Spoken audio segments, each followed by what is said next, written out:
खाली जगह बनती उस जगह बैठना चाहिए। फरिश्ते आके यहाँ पे अपने परों से ढाकते हैं ऐसी मजलिसों को। हमारा आपका ये हाल बन गया, हर जगह तबाही क्यों?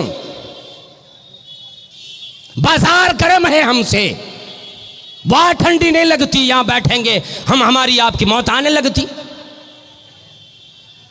एक रात मिलती, ये भी हम और आप अय्याशियों में गवा देते। का मेरी मां का इंतजाम सालिहा नहीं किए। और कहे क्या अमीरुल से पूछो औलाद का दूसरा क्या बनता है जब वो पैदा हो जाए, नाम उसका अच्छा रखे। मेरा नाम मेरी बाप ने जो अल रखा, जिसका माना गंदा कीड़ा होता है, मेरा नाम भी मेरे बाप ने ठीक नहीं रखा है। आज भी बड़ा अलमिया है, किसी के घर में औलाद पैदा होती, बच्ची की पैदाइश हुई, बच्चा पैदा हुआ, पूछता मौलाना जी और इमाम साहब और कादी साहब और हाफिज साहब, मेरी औलाद के लिए एक अच्छी नाम का इंतखाब करके दो। बड़ी खुशी के वक्त कहता है एक अच्छा सा नाम चुन दीजिए जी। क्या हुआ? हम, मेरे घर में बेटी की पैदाइश हुई और जब उसको नाम बता दिया जुलेखा रखो, फिर तो तैबर चढ़ जाता, नहीं नहीं तू पुराने नाम आपने बतला दी, कोई नया नाम हो तो बतलाए। और वो पहले से सोचा हुआ होता है क्या नाम रखेगा, उसका माना सही हो गलत हो इससे कोई मतलब नहीं, सरोकार नहीं, नाम पहले सोचा हुआ है। यूं ही सिर्फ पूछ लिया कि शायद कोई अच्छा मिल जाए, वरना उसने नाम तो एक्टरों के नाम पे सोच लिया, एक्ट्रेस के नाम पे सोच लिया, खिलाड़ियों के नाम पे नाम सोचा हुआ है। आपसे यूं ही पूछ लिया चलते रात से मुलाकात हो बतलाने के लिए कि मेरे घर में औलाद पैदा हुई है। नाम वही रखेगा जो सीरियलों में सुना होगा, नाम वही रखेगा जो फिल्मों में देखा, जो खिलाड़ियों को देखा। किसी खिलाड़ी ने अच्छा खेल खेलना शुरू कर दिए, सारा नाम माहौल में आ जाता।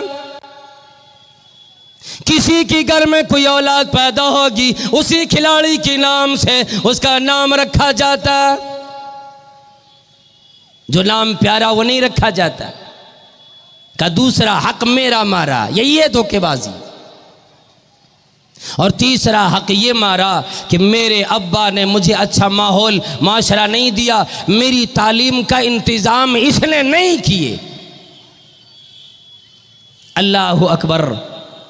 अगर अच्छी औलाद हमें और आपको चाहिए, अपने माहौल को, अपने माशरे को अगर अच्छा बनाना चाहते हैं, तो फिर अगर बाप है अपने बेटे की शादी का इंतज़ाम कर रहे हैं, सालिहा बहू का इंतज़ाम करें, नेक बहू तलाश करें, इसलिए कि इसका बड़ा असर पड़ता है। दुनिया ने देखा हजरत अब्दुल्ला बिन मुबारक रहमतुल्लाह अलैह एक बहुत बड़े मुहद्दिस गुजरे, तमाम मुहद्दिसीन पर जरहोता दिल किए गए, तनकीद की निशाने बना गए। अल्लाह बोलो अब्दुल्ला बिन मुबारक रहमतुल्लाह अलैह ऐसे एक मुहद्दिस गुजरे जिन पे बड़ा कम या नहीं के बराबर जरहोता दिल और या ताने कशी किए गए। उनका बाग मुबारक एक आदमी की गुलाम बना हुआ था, बाग में काम करता, बाग की सिंचाई किया करता। एक दिन बाग का मालिक आ गया, अब्बा भी अमानतदार थे, और आके बैठे, बैठने के बाद कहने लगे, ओ जी पानी लेके आओ और इस बाग में जो फल सबसे मीठा हो, अच्छा लगता हो, वो फल मुझे ला के दो, आज मेरा दिल है मैं खाऊं।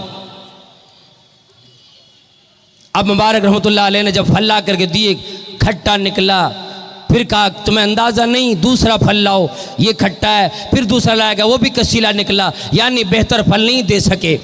कहने लगे नाराज़ होकर, क्या तुम्हें अभी तक पता नहीं है कि मेरे बाग में कौन से दरख्त में कि कैसा अच्छा फल लगता है, सबसे उम्दा फल किस दरख्त में लगता है, कौन सा आम या कौन सा अंगूर या कौन सा फल सबसे अच्छा होता है। तुम्हें यह अंदाज़ा आज तक नहीं, 20 सालों से मेरे बाग में गुलामी कर रहे हो, सिंचाई कर रहे हो। वह कहने लगी, ओ मेरी आका, मेरी मालिक, आपने आज तक मुसीबत न की।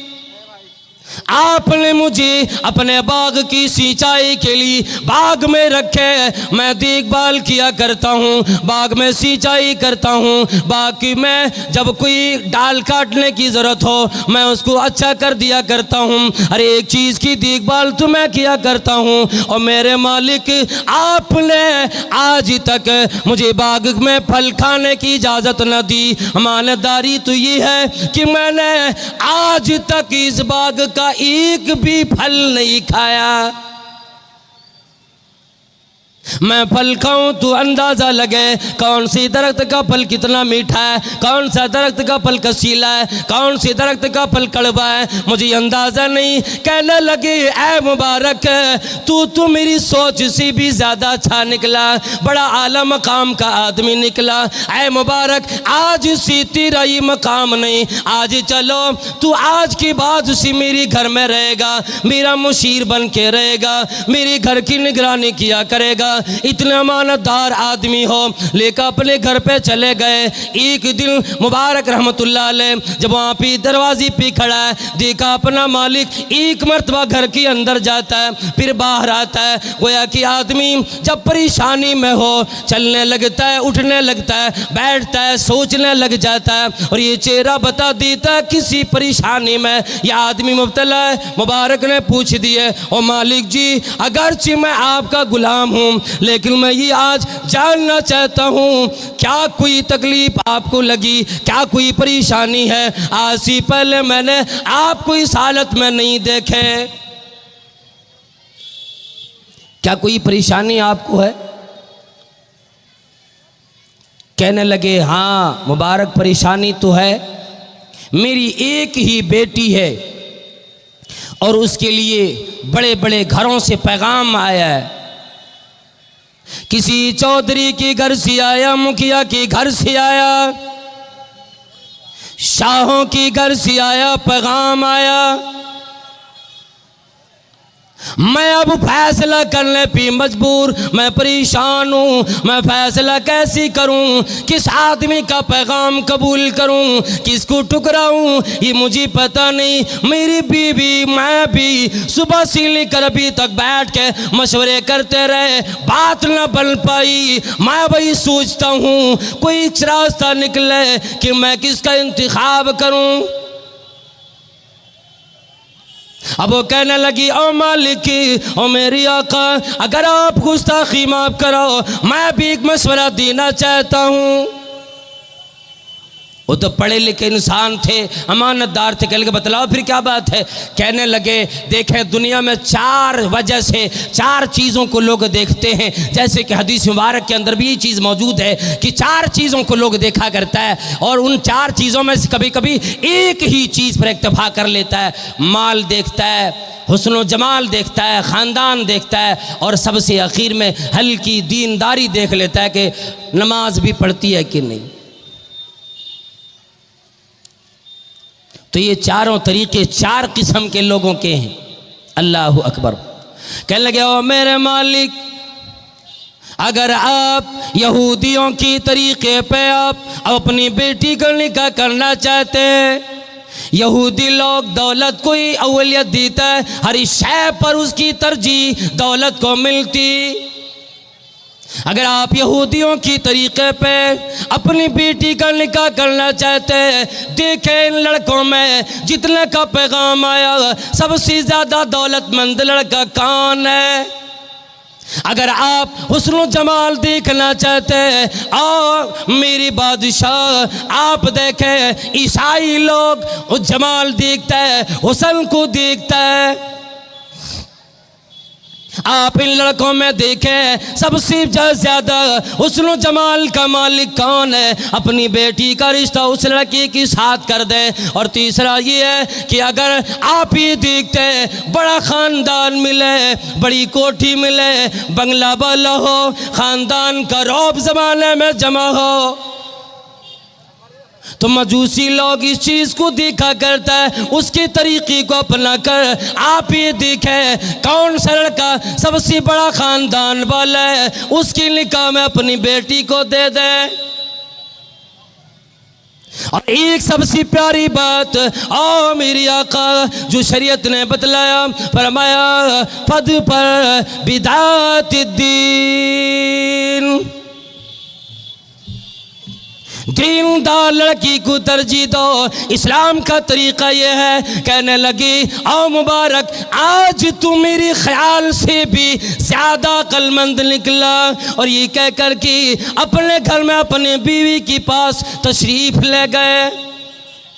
और घर जाने के बाद कुछ देर के बाद फिर वापस बाहर निकले और कहने लगे मुबारक इधर आ कि मैं तेरे सारे मशवरे को मानता हूँ, तू मेरा एक मशवरा मान लेगा?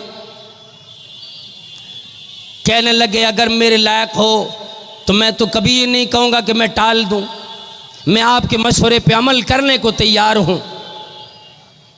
कहने लगे मैंने मेरी बीवी ने बैठ के मशवरा किए, जितने लड़कों का पैगाम आया है हर एक पैगाम पे मैंने बड़ी निगाह डाली, गहराई के साथ देखे, कोई पैगाम हमें समझ में नहीं आया। हमें समझ में ये आया ऐ मुबारक अगर तू चाहो तो मैं अपनी बेटी का निकाह आप से करा दूँ।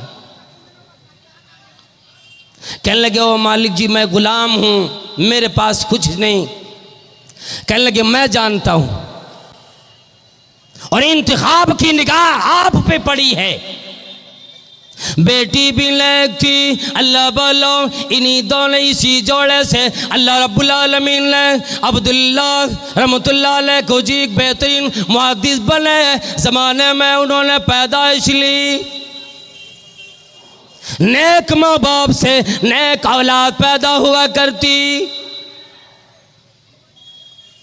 इसीलिए दुनिया के अंदर अपना घर को अच्छा बनाना हो, नेक औलाद छोड़ना हो। जबकि फरमाया अल्लाह के नबी सल्लल्लाहु ताला अलैहि वसल्लम ने इदा मातल इंसान इनक़ता अन्हु अमलु, जिस दिन इंसान मर जाता है सारा अमल सारी नेकियों की ज़राए बंद हो जाते हैं। अब आज से उसकी नामा अमाल में एक नेकी का भी इजाफा नहीं किया जा सकता। फमा इल्ला मिन सलास सदक़तिल जारिया औ इल्मिन युंतफ़उ बिही औ वलदिन सालिहिन यदऊ लहु। फरमाया सदक़ी जारिया किया, कई मदरसे बनवाए, मस्जिद बनवा दिए, कुएं खुदवा दिए, सारी राह काम करा दिए, लोगों के फ़ायदे के लिए सराय बनवा दिए, अलग अलग काम करा दिए। ज़माना फ़ायदा उठाया करता है, या अल्लाह किसी को पढ़ाया, गरीब की पढ़ाने की जिम्मेदारी ली, मदरसे में दो यतीम की किफ़ालत की जिम्मेदारी ली। और मौलाना साहब दो यतीम का खर्चा एक साल में जितना आएगा मैं देने को तैयार हूँ। जब तक ये बच्चे हाफिज़ कुरान नहीं बन जाता मैं इसकी किफ़ालत के लिए तैयार हूँ, जितना खर्च आएगा मैं दूंगा। एक तो तरीक़ा ये है, दूसरा ये कि आप किताबों को जो लोग पढ़ना जानते हों उसे आप तक़सीम कराएं, इल्म को फैलाएं जिससे फ़ायदा लोग उठाया करें।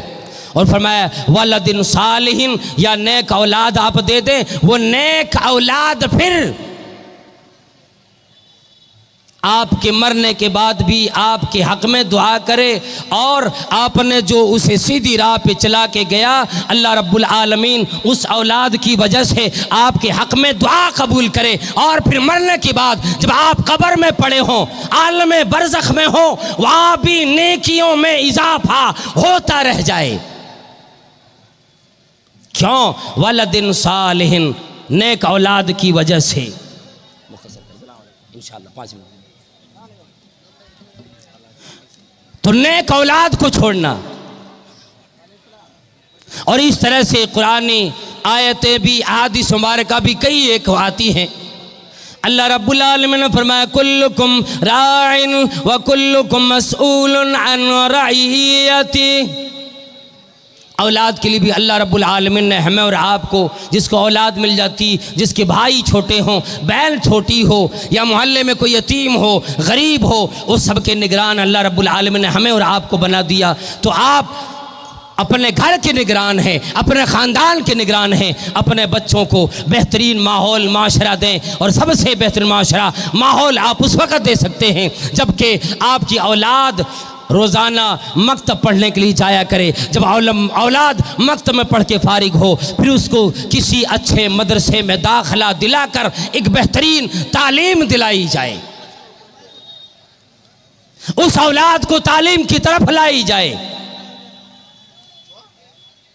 ये अपनी औलाद के साथ खैर खाही और उसके हुकूक अदा करने वाले होते हैं। इसलिए हमें और आपको चाहिए कि हमारी औलाद, जब अल्लाह रब्बुल आलमीन ने हमें औलाद से नवाज दे, चाहे वह औलाद लड़का हो या लड़की हो, उसमें कोई फ़र्क नहीं, तालीम आप औलाद को दें। लेकिन आजकल इन चीज़ों का ख्याल ज़रूर रखें कि स्कूलों में, कॉलेजों में जब अपनी बेटी को ख़ास तौर से भेजें, उस पर कड़ी निगाह रखें, आने जाने पर निगाह रखें, अपनी बेटी को आला से आला दीनी दुनियावी दोनों तालीम दिलाएं। बेटे के ऊपर भी आप निगाह रखें। सबसे बेहतरीन और सबसे अच्छी चीज़ ये है कि उस जगह में अपनी औलाद की तालीम का इंतज़ाम करें जहाँ पे मखलूत तालीम ना हो, वरना एक ही बेंच पे एक कोई गैर बैठा हो, फिर आपकी बेटी बैठी हो, तो वहाँ माहौल माशरा अच्छा नहीं रह जाता। ऐसी तालीम से हमारी आपकी शरीयत ने मना किया है। सबसे अच्छे तालीम गाह मदरसा है। आप मदरसे को परवान चढ़ाएं, उसके दामे दिर में कदम सुखने साथ दें, और इसे दवाम बख्शने की अल्लाह रब्बुल आलमीन से दुआ करें। और जब तक ये मदरसे कायम हैं, इनके यहाँ के पढ़ने वाले बच्चों का ख्याल करें, असातिज़ाए किराम का ख्याल करें, और इसको ज़िंदा व जावेद रखने की कोशिश करें, माहौल को अच्छा बनाने की कोशिश करें, उलमाए किराम का साथ दें। इसलिए कि उलमाए किराम की इज़्ज़त हम और आप अगर नहीं करेंगे, साथ नहीं देंगे, तो याद रख लें कि आज जो भी कुछ थोड़ा बहुत दुनिया के अंदर आप देख रहे हैं, भलाइयाँ देख रहे हैं, जो अच्छाइयाँ देख रहे हैं, लोग कम अज़ कम अभी मस्जिद की तरफ थोड़े ही सही 0% ही सही समझ लें, आप 1% ही सही समझ लें जो लोग मस्जिद की तरफ आ रहे हैं। ये उलमाए किराम की देन है। अल्लाह वालों, इनकी फ़िक्र करें, इनकी इज़्ज़त करें, वरना पता नहीं हमारी मौत भी आ जाएगी, जनाजा पढ़ाने वाला कोई नहीं मिलेगा,